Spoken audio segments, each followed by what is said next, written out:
নমস্কার বন্ধুরা, আশা করি সবাই অনেক অনেক ভালো আছেন। সীমান্ত হোটেলের দ্বিতীয় দিনের ব্লগ নিয়ে আপনাদের সামনে হাজির হলাম। আমরা বলেছিলামই 2 দিন এখানে ছিলাম।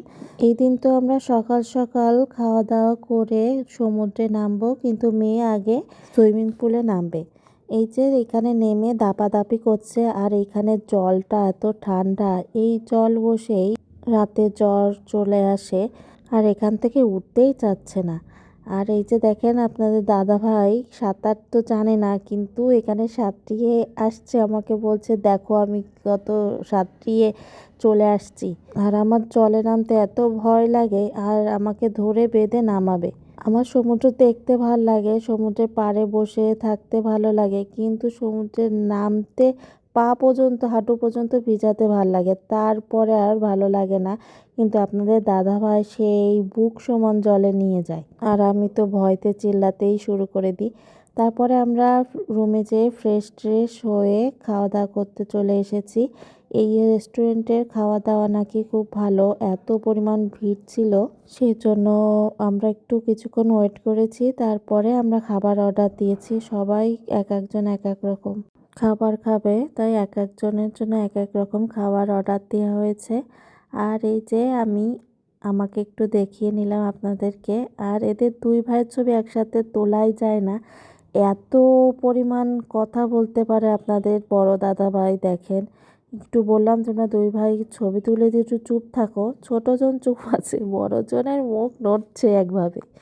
আর কক্সবাজার গেলে আমরা ভর্তা আইটেমই বেশি খাই, কারণ ভর্তা আইটেম মাছ ভাজা দিয়ে খেতে খুব ভালো লাগে। আপনাদের কেমন লাগে অবশ্যই কিন্তু জানাবেন।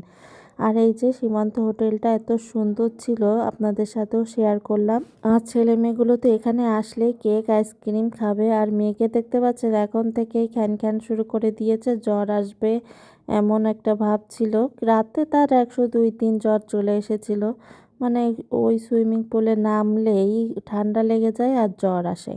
তারপরে বিকেলবেলা বাপ মেয়ে তো ঘুমিয়ে আছে রুমের ভিতর, আমি ভাবছি কালকে তো চলে যাব, তাই বাইরে বারান্দায় এসে একটু কিছুক্ষণ দাঁড়িয়েছিলাম। বেশ ভালো লাগছে, গান বাজছে, সমুদ্রের গর্জন আসছে, এত ভালো লাগছিল। একা একই ছিলাম আর সমুদ্রের গর্জন শুনছিলাম, খুব ভালো লাগছিল। এই যে দেখেন আমাদের রুম থেকে এত সুন্দর দেখা যাচ্ছে সমুদ্রটা, খুব ভালো লাগছিল। আমাকে যদি কেউ জিজ্ঞাসা করে যে সমুদ্র ভালো লাগে না পাহাড় ভালো লাগে, আমি তো প্রথমেই বলবো সমুদ্র ভালো লাগে। সমুদ্রে বসে সমুদ্রের বাতাস, সমুদ্রের গর্জন শুনতে খুব ভালো লাগে। আপনাদের কার কোনটা ভালো লাগে অবশ্যই কিন্তু কমেন্টে জানাবেন, আপনাদের কমেন্টের অপেক্ষায় থাকবো। আর এই যে আপনাদের সাথে সীমান্ত হোটেলটা দূর থেকে কেমন লাগছে আপনাদের সাথে শেয়ার করে ফেললাম। আর কে কে সীমান্ত হোটেলে গিয়েছেন অবশ্যই কিন্তু কমেন্টে জানাবেন।